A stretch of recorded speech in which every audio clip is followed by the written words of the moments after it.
what we're committing to do is pair the investment community and finance directly with many of these projects that need the most help. And what we're really looking to do is, if we're going to allow the investment community to participate and fund a big project at a manufacturer in the US, they're going to have to take an amazing project at a small island developing state along with them.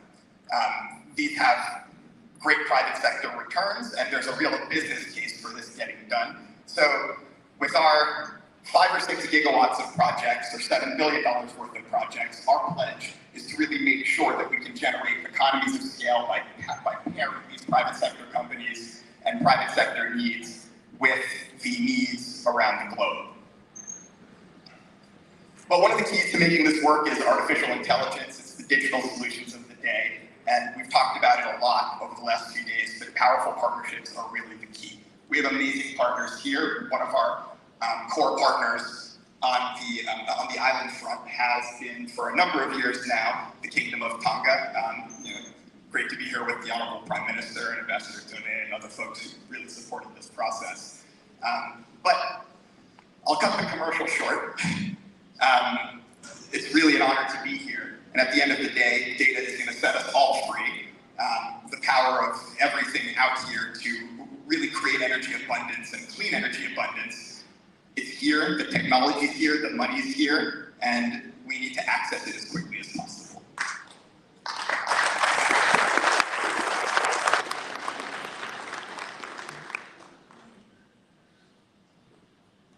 Thank you, Nick. And now we're going to have our final panel conversation of the day. We're going to be joined, of course, by the extraordinary Aulii Carvalho, who will be moderating this final conversation.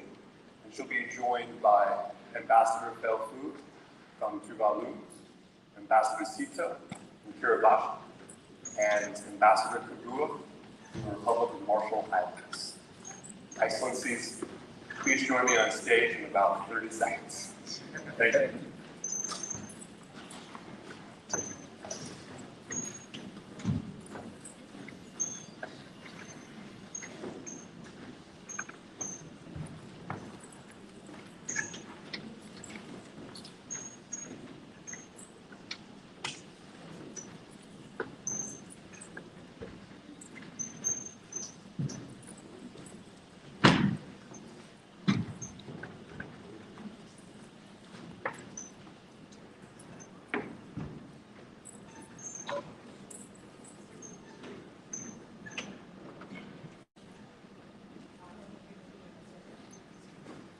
Check.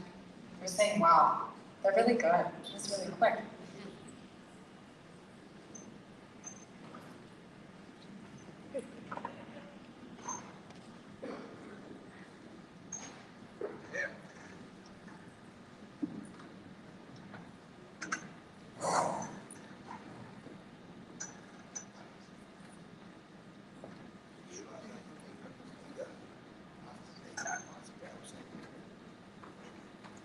I've had the joy of the last 2 days getting to know all of you ambassadors, and I thank you so much for your warmth, and thank you for being here today.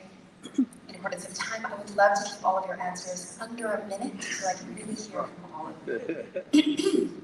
All right, the oceanic culture of Marshall Islands, Kiribati, and Tuvalu make up just a handful of the 25,000 Pacific islands that encompass 15% of the Earth's surface.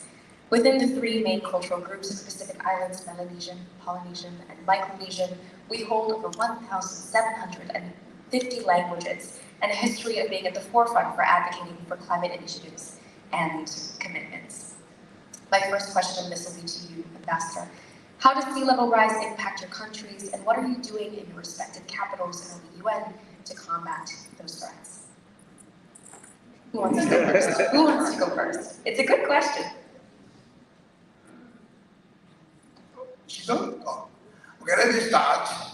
Greetings to all of you. In my language, we say Maori, which means may you have blooming life today, and may you all be happy.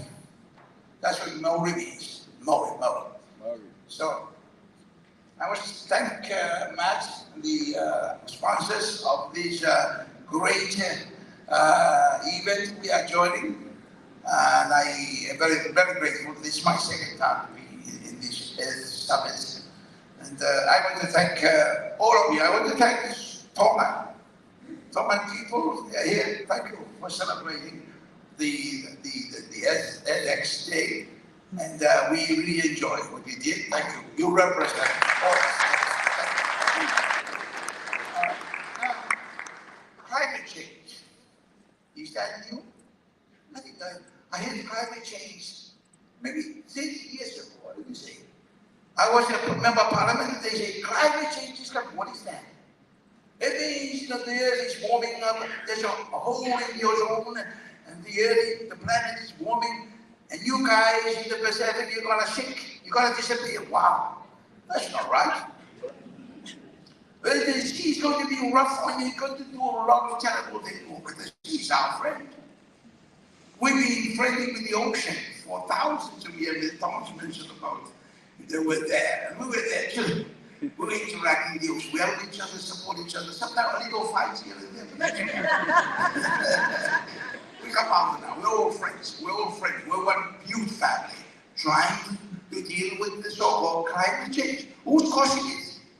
We can start pointing fingers. Let us not point fingers. We all cause it. Even you, industrial countries, you want the industrialization which we love, want to create the planes which we love. We fly the planes not on the canoes or the ship. It takes too long. Plane is only 1 hour or 2 hours instead of two weeks or 3 weeks, right? Traveling by ship. So we're all part of it. Let's not blame each other. We're all part of it. Let's do something together. Kiribati is affected. Like the world, like Marshall Islands. Why? Because we have flags. I sometimes say pancakes on the water. These are the pancakes. Marshall and Tuvalu and Kiribati and the Maldives were atoll nations, right? You must have said atoll. Atoll means we grow out of the reef. The reef coming up, volcanic mountains underneath, they come up. Half a mile, then the corals take over. And then we become islands. Thank you, Ambassador. But the rest of it. Thank you. Excellent. I could listen to you talk truly all day. There's not enough time. I'm sorry about that. No. How many times? How many minutes do that? Half an hour? Not quite. We'll hear from you, Ambassador. Thank you for the opportunity in the interest of time on protocol observed. I joined my brothers here, and atoll states are the ones that are at the tip of the extinct mountains coming up from the sea. So we're all strip of little flat islands. And when I first came to the UN in 2010, 2011, we started. There's 4 of us in the Pacific that are atoll states. That's Kiribati, Tuvalu, Marshall Island, and Tokelau. The island of Tokelau is on the territory of New Zealand. So it's not part of the UN, but so we invited Maldives, which is really like us, and it's from this country. But at that time, climate change was really nothing in the UN. They didn't really know how to address it. So we formed the CANCC. CANCC is a acronym for Coalition of Atoll Nations Against Climate Change. So there were 4 of us with Maldives. So this is where we try to get ourselves busy and be heard in the UN system, because the UN system is so big. The small state, that's why we kind of pull together, like AOC is our chair, is the AOC, Alliance of Small States. CANCC is another, the smallest of the small. We used to call ourselves like big ocean states, because we have more ocean than land. So inundation of sea level is been a challenge for all of us. And for small countries and small governments, every 14 days, we get inundated by the wind factor that is really getting to be a very strong factor in the inundation of the islands. So this is what we try to pull together, our small effort in trying to be part of the UN and to be given the opportunity that there are people in these small states in the middle of the Pacific, Africa, everywhere. So these are we pull together and well, we need to survive because which will take us in. Nobody wants to leave home. This is our home, our culture, our identity, and this is what we can see our Tonga, really share the culture that really put the Pacific up front. I would choose that. I would choose that for sure. Thank you. Can I go from you, Ambassador? Thank you. Thank you very much, Moderator Ali. Before I respond to the question, allow me to quickly acknowledge the presence of the Prime Minister of Tonga and my colleague from New York and all our distinguished delegates who are here with us. Let me also extend a big thank you to the community of Tonga who made an extraordinary performance a while ago. We are very touched by that, and thank you for representing the Pacific region, the Caribbean region, and ACE in that performance. Thank you so much.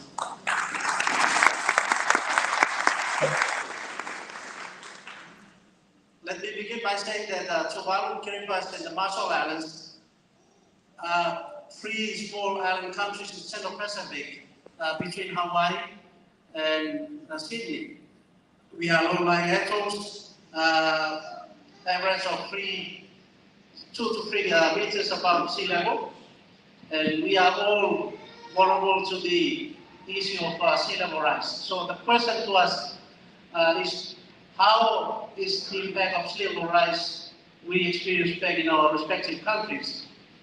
Perhaps most of us have seen some TV footage of the devastating impacts that we have experienced, but for Tuvalu, January this year is the worst sea level rise events that we experienced. This is a combination of cyclone and king tides, and we never had that level of inundation since we set foot in Tuvalu. And this is a very scary situation, and the science has told us from many reports, including the IPCC 6th assessment report last year, which clearly indicate that sea level rise continues to rise, and within this century, small island and low-lying atolls like Tuvalu, Marshall Island, and Kiribati will become submerged. And this is a situation that none of us would like to experience. And we believe that all of you who are here, none of you would like to leave your homeland.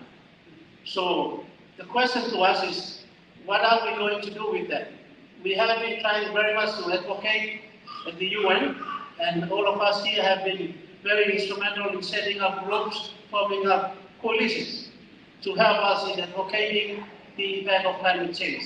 Tuvalu is part of the what we call a coalition on sea level rise and extension threat, leading the work of the UN process for the high-level meeting that will be held on the 25th of September at the margin of the upcoming UNGA. These are all part and parcel of our collective efforts to bring these stories to the wider community of the UN to see the plight that we are facing and to see if they can help us with that.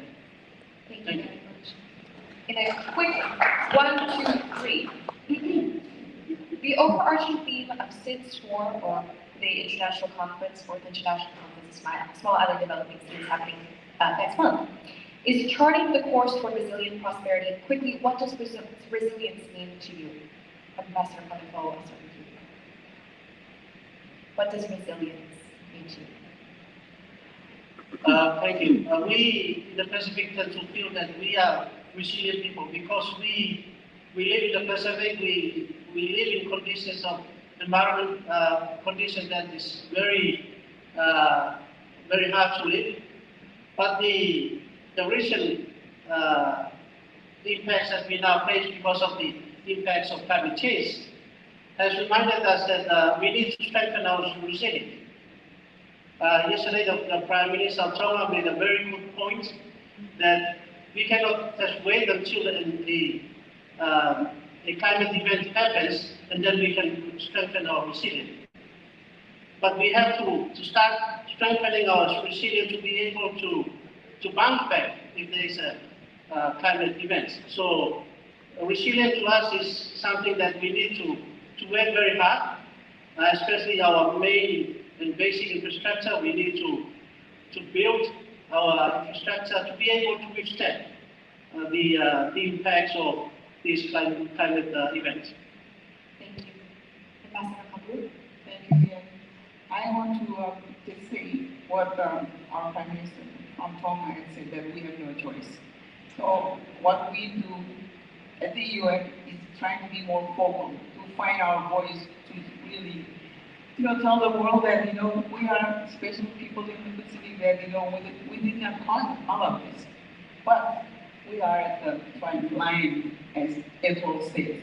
So it's our advocacy that it's really the UN system that really need to listen to us, that nobody wants to leave home, and this is why we are a part of the UN to look at solutions. We all sign up for the charter that we have to really work together to find solutions. It's not perfect, but it's something that we can really iron out differences and how we can find common ground to work together to make solutions that will make us stay home and, preserve who we are as God has put us upon this world. So this is what we're trying to do, advocate and reaching out to bigger countries, especially the biggest emitters. Thank you. Yes.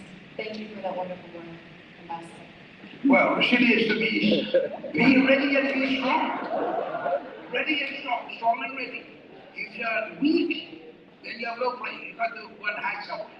But if you're a strong islander and a ready islander, that's what resilience is. And me partnering with both those people who can give us extra strength. Okay, so partnership here is very important. So we have to look for partners around the world. I'm finding some here. So don't partner, you are going to partner with the small island.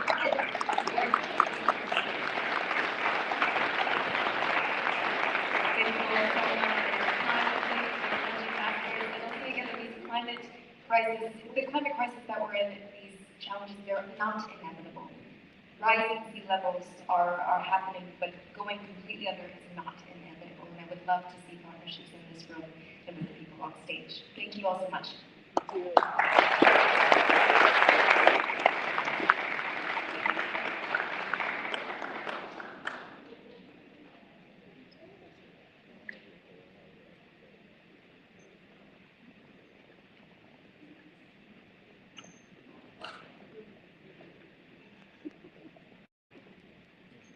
Well, I think we can all agree that panel was far too short. Inspiring words. Thank you, ambassadors, for joining us. So for our closing keynote, it's my privilege to welcome Juan Carlos Monterrey Gomez. Juan is become a dear friend of mine over the years. He has many titles, many responsibilities. He has served as the Young Dispute Negotiator from Panama. He was the Vice Chair of the United Nations Framework Convention on Climate Change at COP27. Serves as the Executive Director of Geoversity. He's the President of Climate Resilient. Please join me in welcoming Juan.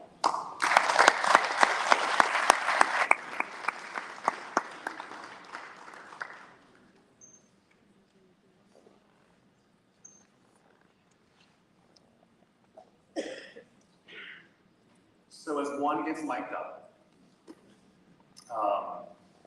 what I wanted to say is we've all traveled a far distance to come here today for a reason.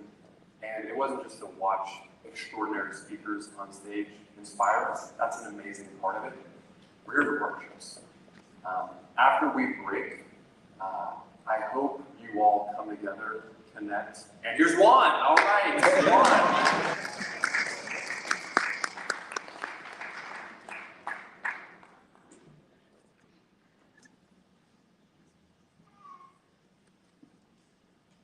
In 2021, at the United Nations Climate Change Conference in Glasgow, I had the privilege to lead the youngest delegation ever to represent a country at a United Nations diplomatic gathering. At the time, I was 29 years old.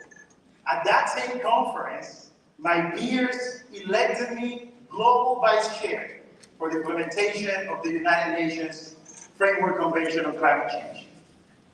At the time, I thought I had made it. I finally had a global role from which I could fast-track climate solutions and ocean solutions. Today, I realize how naive I was. Just 1 month after my election, my own government decided to remove me and appoint a political appointee. However, they failed. They couldn't. The United Nations advisors that were tasked with supporting me instead decided to gaslight me every step of the way. Once they realized that they could not tamper my passion, they decided to block all my engagements. And then they decided to spread rumors in the corridors about how Juan Carlos Monterrey was a troublemaker. Little did they know that troublemaker is undoubtedly the badge that I wear with the most honor.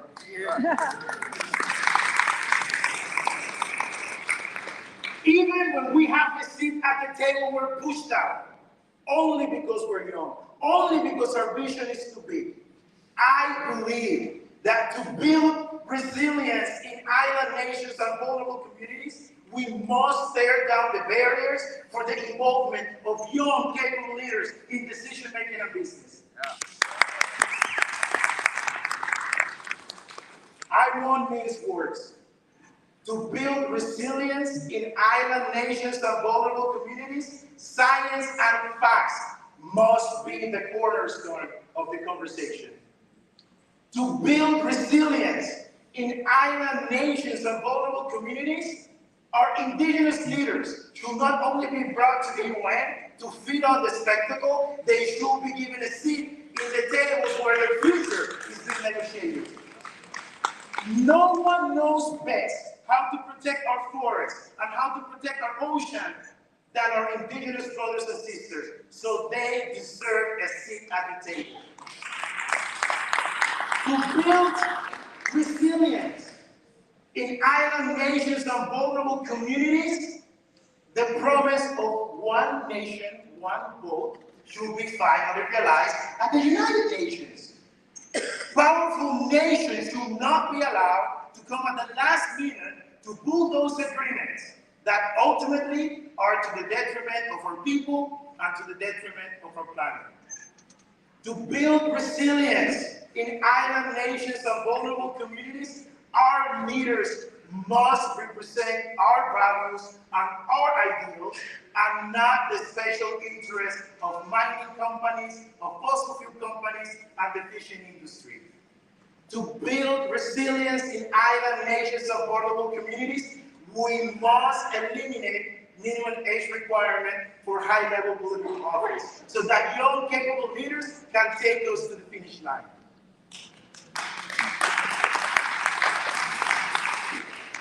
You might wonder why I'm so passionate about youth empowerment and youth leadership. And you know, I honestly believe that we, young people, see the world with a clarity that is often dim in the eyes of our parents with age, and most often than not, obscured in the eyes of our so-called leaders by dark money and corruption.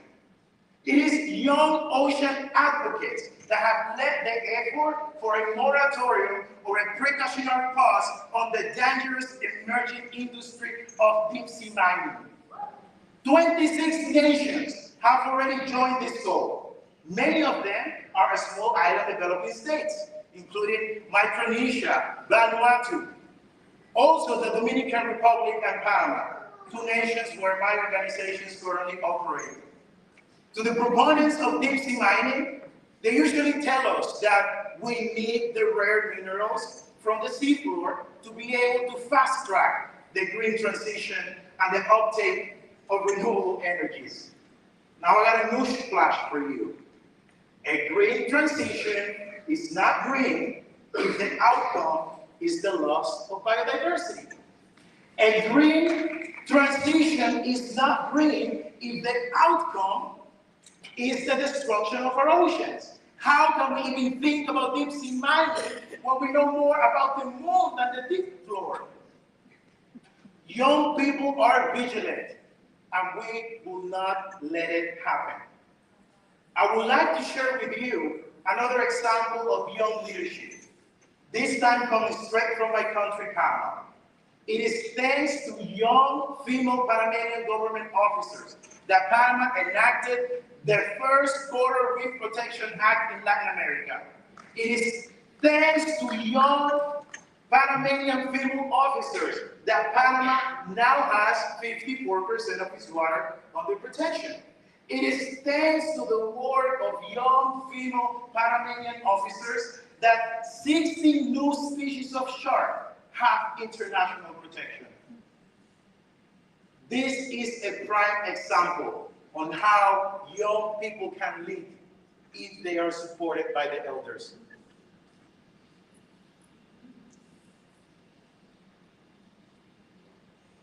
The world right now is in a very difficult spot. So I want to talk directly to the young people and the young souls that are here with us today. Don't you ever let anyone tell you that you're too young or too old to accomplish your dreams.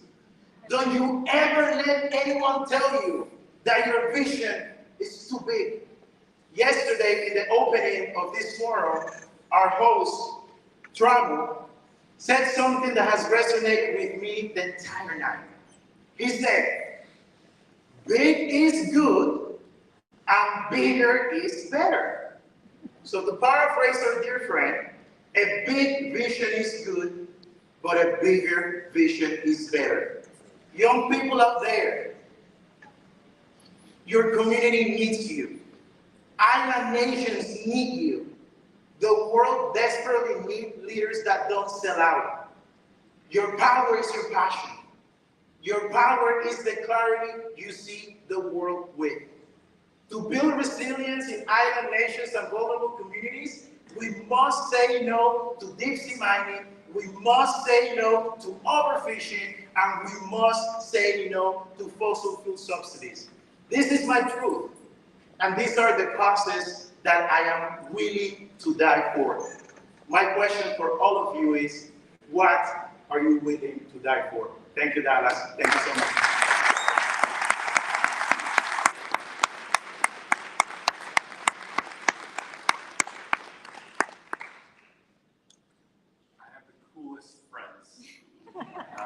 That was extraordinary. Well, look, everyone, this is we're getting to the end of the Island Resilience Forum. I would like a special guest to join me on stage for a final call to action. If Ambassador Blair from Antigua and Barbuda will join me on stage. As you all know, we've talked about the upcoming 4th International Conference of Small Island States that's happening at the end of May. Ambassador Blair has been spearheading that for the government, and I'd like for him to issue a final call to action. Ambassador.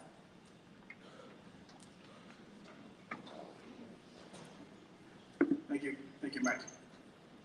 So I consider this call to action really trying to bring home the importance of this 4th States Conference. Perhaps I'll start by acknowledging the fact that the government of Antigua and Barbuda has really undergone this tremendous opportunity to ensure that the future of Small Island states remain intact for future generations to come.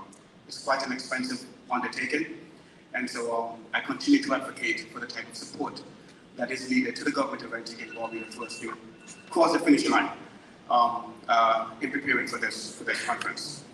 And so I sat there just a minute ago, and I tried to put my thoughts together in what this call to action should be, how it should sound, and I didn't want to lose any of my thoughts.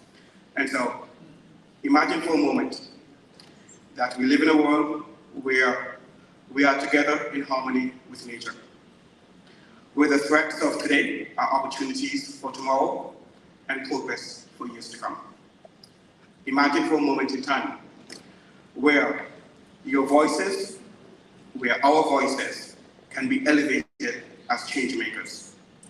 Imagine for a moment if we sit back and we simply do nothing. Imagine for a moment if the fourth state conference held in Antigua and Barbuda is that engine of change.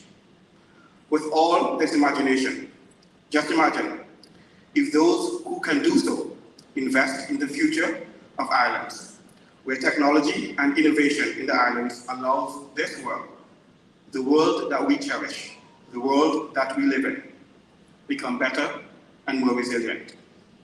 We can only accomplish this by your support. We're so close to the finish line in finding solutions to make this world better, not just for us, but for future generations. Support us in our endeavors, as the benefits of today are the opportunities for tomorrow.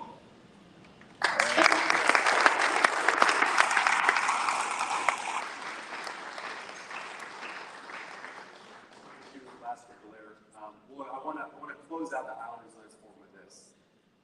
Back in September at the United Nations General Assembly, Ambassador Blair's Prime Minister, Gaston Brown, gave a speech. And there was one line in that speech that has resonated, and I feel like it captures this moment perfectly. And he said, "It is my ardent hope that the shared spirit of responsibility will prevail, such that the dying embers of hope are reignited by the flame of action." This, right now, is the spark. You're a part of that spark. But we need you to rise up. We need you to join us in Antigua and Barbuda at the end of May at SIDS 4. We need you to join us at the Kingdom of Tonga in August for the Pacific Island Forum. We need you to join us to build partnerships that will achieve resilience and prosperity in the front lines. Thank you for coming to the Island Resilience Forum.